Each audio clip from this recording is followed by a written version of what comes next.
She called him a brat. 2 minutes later, I saw a flicker of red and blue, a final splash in the dark water, and then there was only the silence. The lake was a shimmering, suffocating sheet of foil under the merciless August sun. Every sound, from the tinny crackle of a portable radio to the distant shriek of a child, seemed to hang in the thick, humid air, amplified and distorted.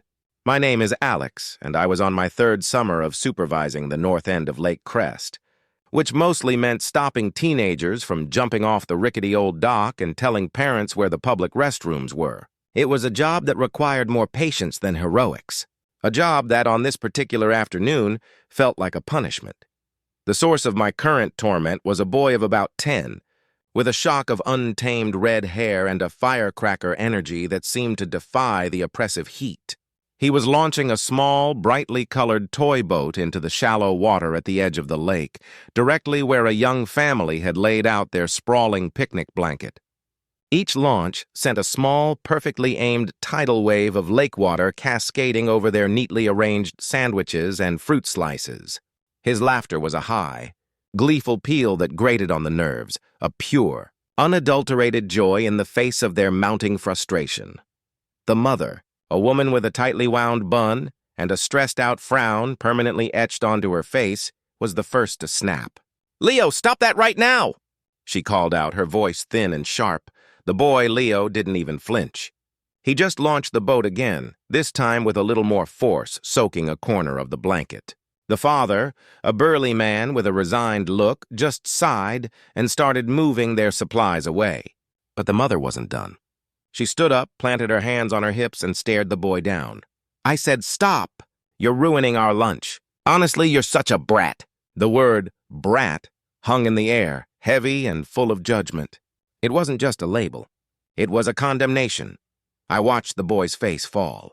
The gleeful smile vanished, replaced by a deep, pained scowl. The fire in his eyes went out, leaving behind a cold, wounded look. He didn't respond, didn't argue. He just snatched the toy boat from the water and stomped off, heading away from the family in the main beach area, toward the dense line of reeds that marked the beginning of the restricted, swampy section of the lake. It was an area with deep drop-offs and hidden, jagged rocks, an area I was supposed to keep people away from. I started to get up, a vague sense of duty and unease stirring in my gut. But before I could take a step, another mother with 2 younger kids came up to me asking about the lost and found. The question was simple, but her kids were pulling on her, and the conversation stretched on for what felt like an eternity. All the while, my gaze kept flicking back to the reeds, a silent, growing anxiety in my chest. I couldn't see Leo anymore, just the rustling of the reeds where he had vanished. "Thank you so much," the woman finally said, pulling her kids along. "No problem," I mumbled, my eyes scanning the water. The sun was dipping lower now, casting long shadows across the lake's surface. The golden light was beautiful, but it made it harder to see into the murky depths. My heart was pounding, a slow, insistent drum against my ribs. I had to know. I had to make sure he hadn't gone too far. I jogged along the shore, my feet kicking up dust. When I reached the edge of the reeds, I paused, cupping my hands around my mouth. "Leo! Hey, Leo!" My voice was swallowed by the rustling wind and the chatter of the crowd. No response. The water was eerily still here, a mirror reflecting the fiery sky. I strained my eyes, trying to peer into the dense foliage, and that's when I saw it. A flash of red and blue fabric, like the corner of a jacket, visible for a split second before being pulled under by the current. It was followed by a muted blop, the kind of sound a stone makes when it breaks the surface of the water, and then nothing. The silence returned, more profound and terrifying than before. My mind raced. Was it the toy boat? No, the colors were too vibrant, too distinct. My stomach dropped. I knew with a cold, terrifying certainty that it was him. The flash of red and blue was his jacket. The sound was his body, pulled under by the dark, unforgiving water. I didn't think. I didn't hesitate. I kicked off my sandals and dove in. The water was shockingly cold, a sharp contrast to the scorching air. The murky depths held a sinister chill, and I could feel the silt and mud clinging to my skin. I swam hard, my arms and legs churning, following the last place I had seen the colors. I held my breath, pushing deeper, my eyes wide open, trying to pierce the gloom. The world was a blur of brown and green. Just as my lungs began to burn, I saw him. He was floating face down, a motionless puppet with his limbs tangled in the submerged reeds. His red hair seemed to pulse in the dim light. I reached for him, my fingers brushing against the cold, clammy fabric of his jacket. The silence was absolute, a vacuum that pressed against my eardrums. I grabbed him under the arms and started pulling, kicking my legs hard to get back to the surface.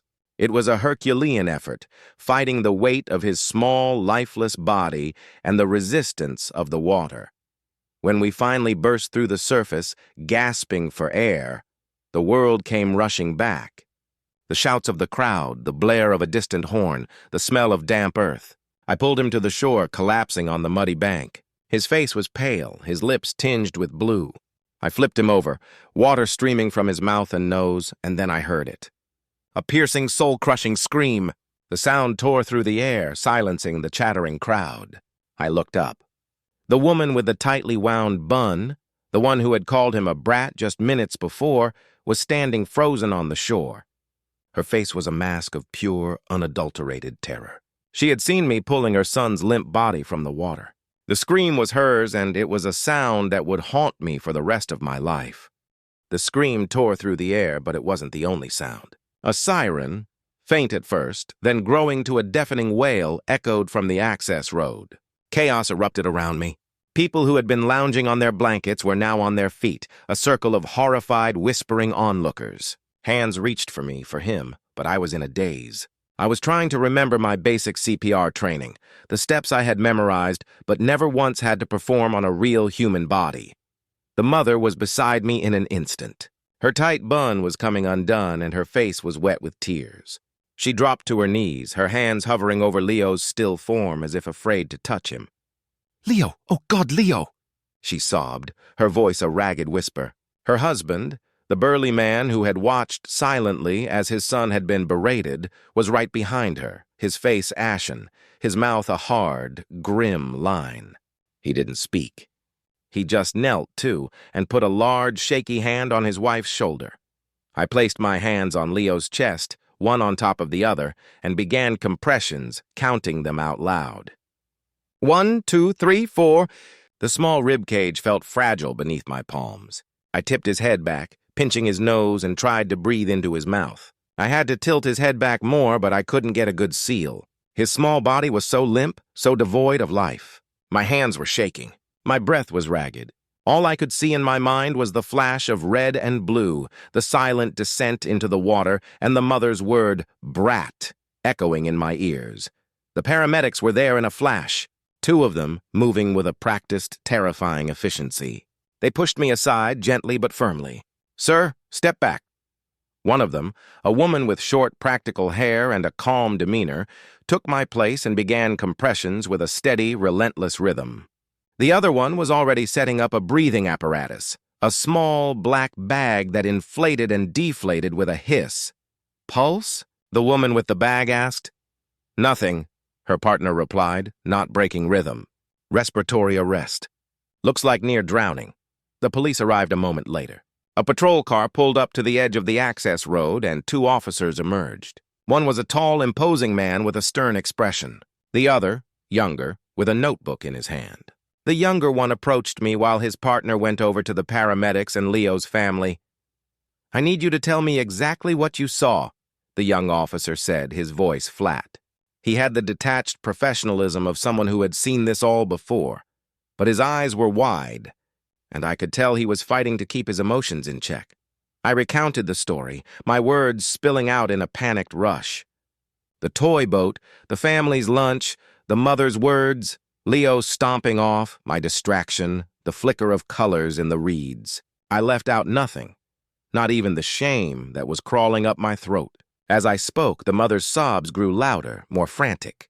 The burly man, her husband, put his arm around her, but he was staring at me. His gaze was devoid of emotion, a blank, unnerving stare that felt like a silent accusation.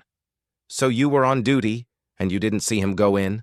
the tall officer asked, stepping over to us. His voice was low and gravelly, the sound of a judge passing sentence.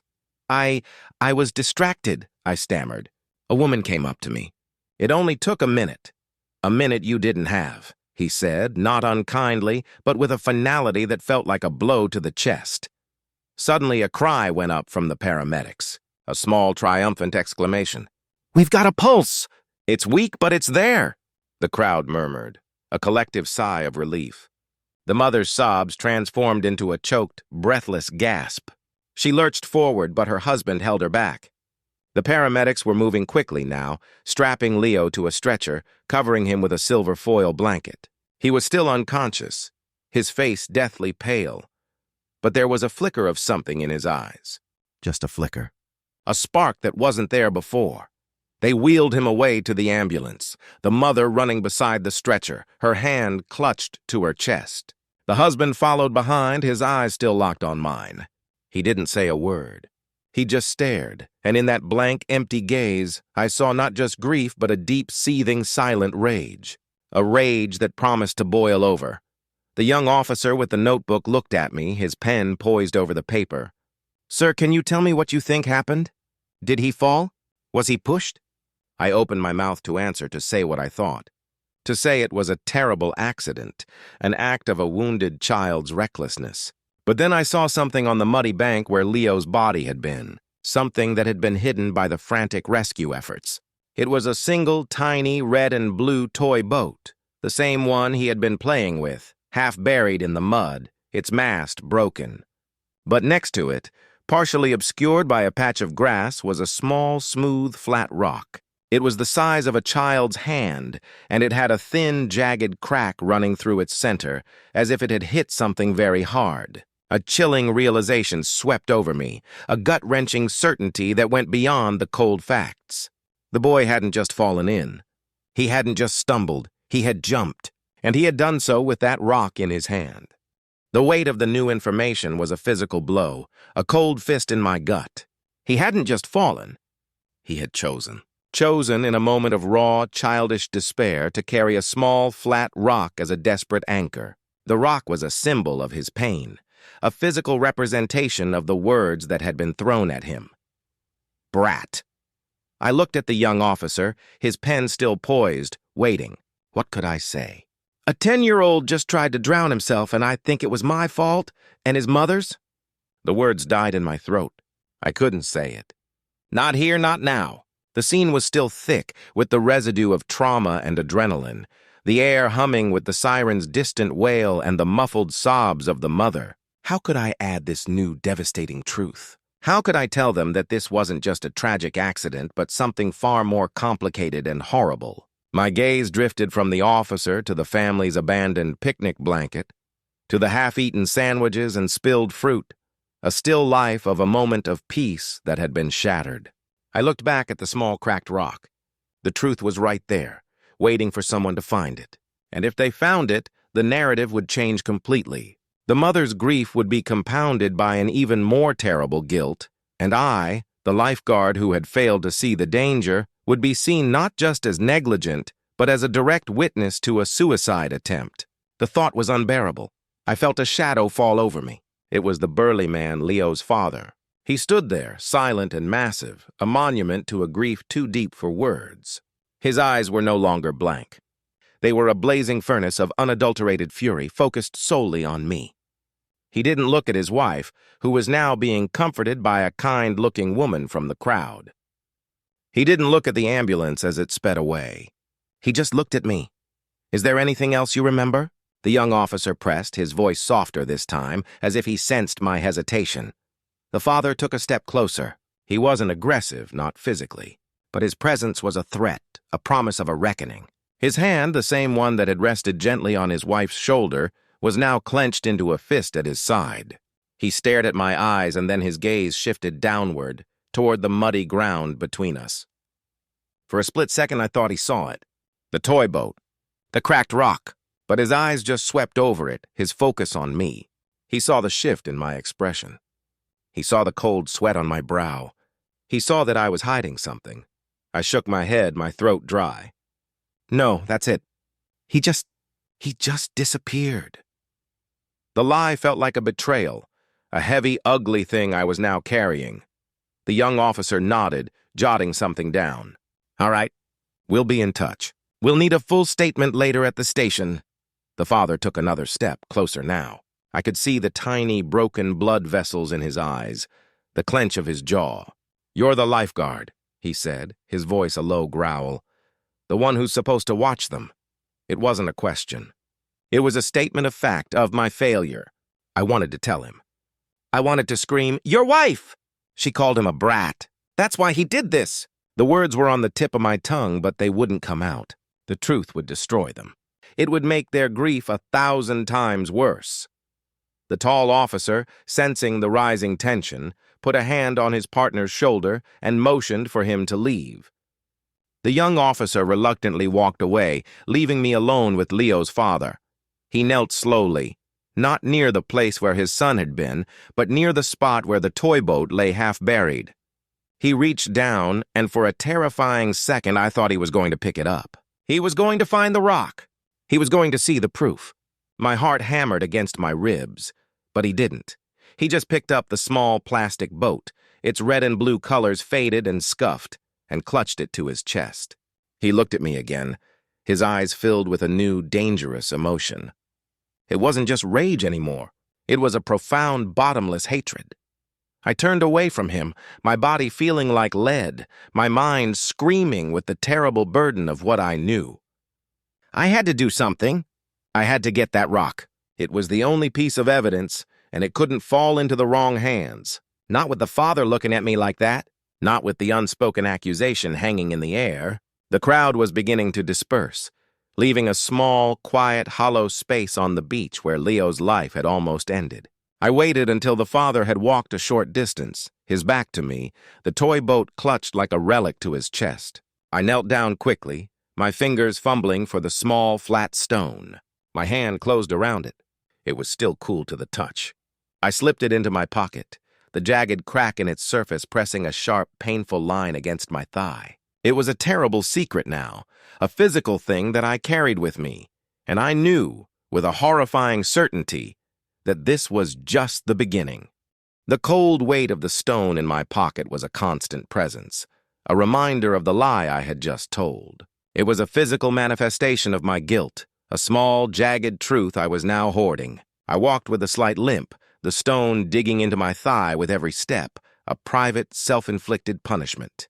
The ambulance was long gone, the crowd a scattering of gawkers and well-meaning strangers. Only a few police cars remained, their flashing lights painting the humid air in a surreal, pulsating rhythm of blue and red. I was heading toward my shack, my mind a storm of what-ifs and self-recrimination when a voice stopped me. "Mr. Reynolds?" I turned.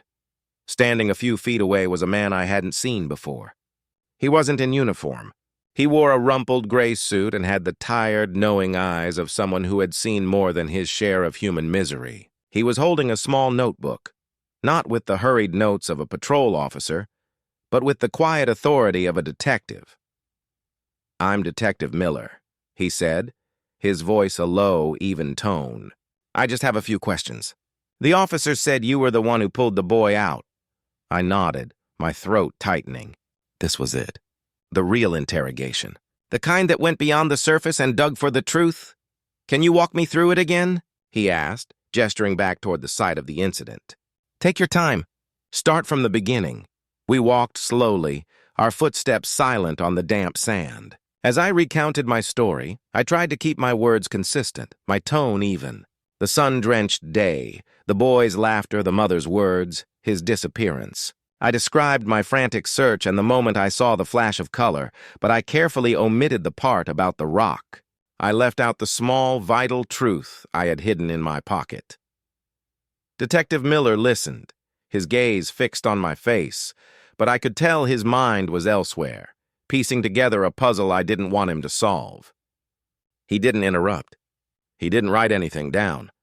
He just watched, his quiet intensity more unnerving than the tall officer's accusations. When I finished, he paused for a long moment, looking from the line of reeds to the picnic blanket. His eyes narrowed slightly.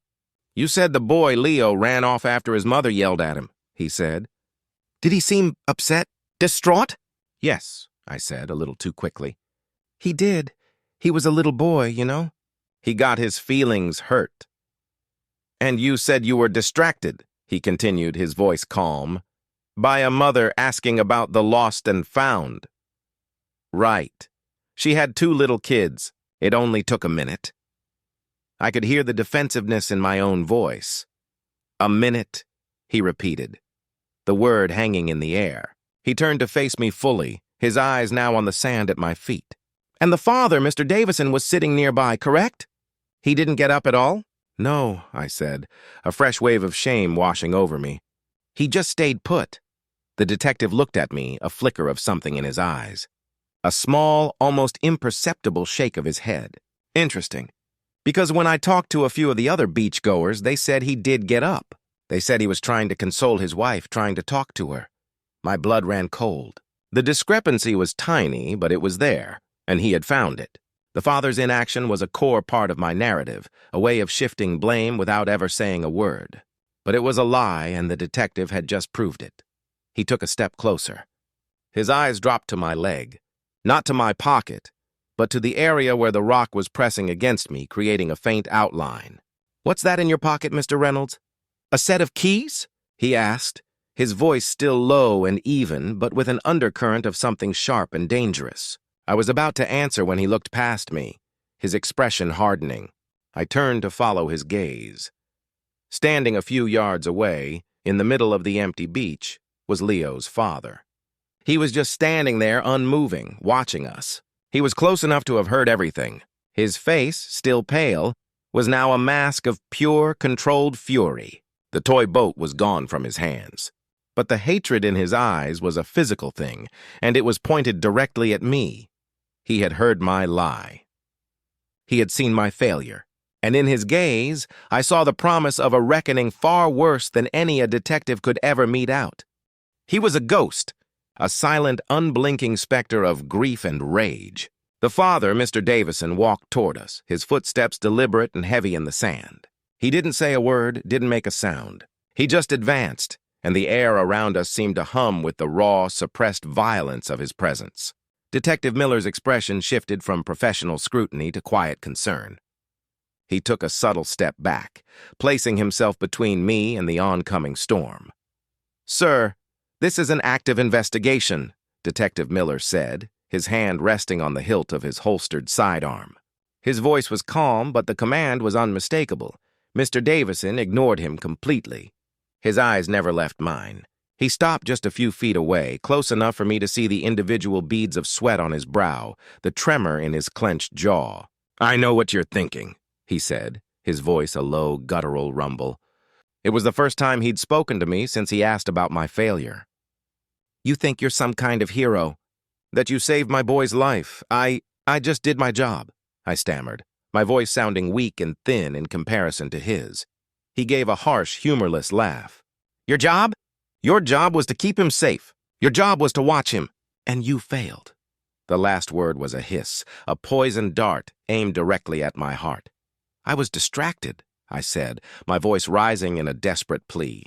"There was a woman and her kids." "Liar," he roared, and the sound was like a thunderclap across the silent beach. He took a step, and Detective Miller put a hand out to stop him. "You didn't just fail. You did something." The accusation was so wild, so off the wall, that I felt a fresh wave of panic. "I didn't. I pulled him out. I gave him CPR. You stood there and watched my son get punished for being a little boy?" He snarled, his eyes blazing with the same fire that had been in Leo's eyes moments before the incident.